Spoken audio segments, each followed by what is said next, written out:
If you see Otto's trucks, when I first met him, I said, how do you keep your truck so clean? So, in my field, you'll see all these plumbers' trucks, they're a mess. Otto's trucks, you can eat off of his hood. He keeps everything meticulous. His trucks are clean.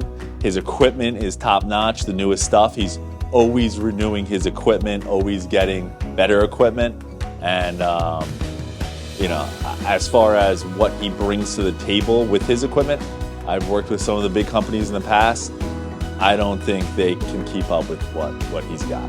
He's got the top notch stuff, from the air scrubbers to the pumps to the cleaning solutions. Everything he does is top notch.